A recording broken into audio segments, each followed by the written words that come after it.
Orlando developing this morning. A father is accused of setting his home on fire with his 6-year-old daughter inside. The little girl was gasping for air through a small opening in a window when she was rescued by Orlando police officers. Fox 35's Mike Synan live off Betty Street in Orlando with the latest details on this one. And Mike, the girl's father now facing some charges, it appears.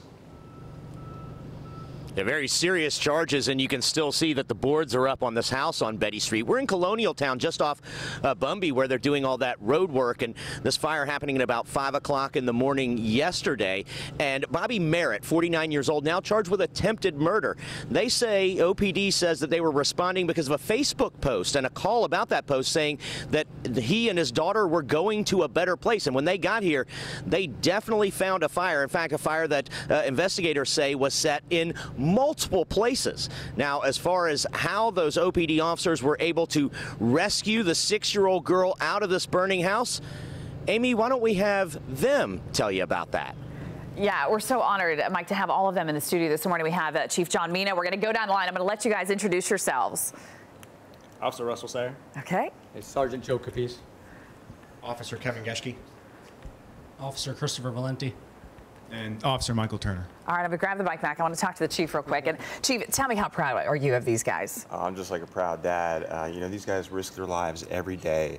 And, you know, to know that, you know, just last night they saved a little girl from dying is just very impressive, very courageous, very heroic, and just so proud of these officers. It really got there in the nick of time. I mean, it was so close. Absolutely. Just minutes to spare. It could have been a very, very tragic ending. Which of you was the first to see this little girl in the window? It would be myself and. Okay, tell me, what was that like? I can't even imagine. Well, when we got there, we didn't know what we were. We were just there for a check on our well-being. So we walked around the corner, we smelled smoke, and we saw the smoke coming out of the window. So we were calling for the fire department right away to respond. And Officer Turner saw the girl, and he went right over to the window and went to work. Wait, so okay, so you actually smashed the window open, is that right? Or what did you guys do? How did you get her out? How'd you get her out? No, the window was already partially open. Okay. I was calling out to her, but she wasn't responding even though she was awake and alert.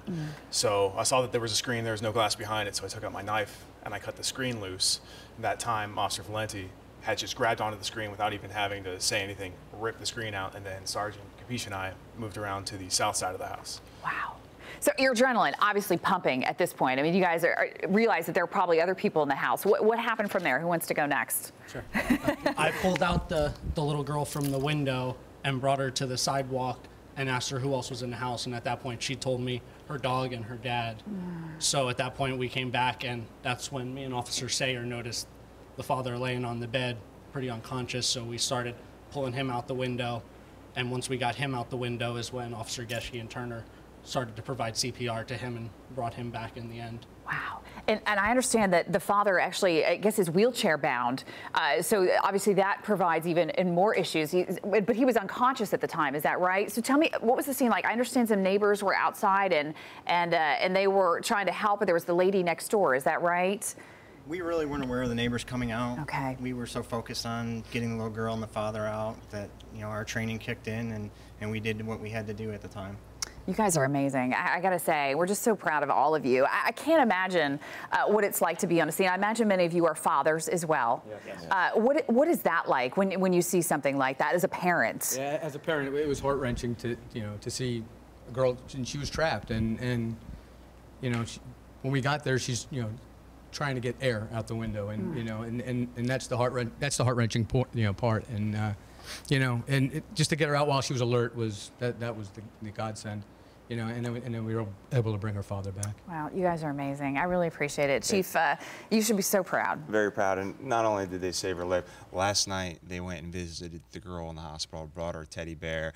So these great guys, fathers themselves, so just very, very proud of them. The heroic actions. We're all so proud of you. So congratulations. Big round of applause, I know, from our viewers out there this morning, because you guys are our heroes, and we are so thankful for what you do for us every single day in this community. So thank you. Chief. Right, thank you. Thank you. Officers, very proud.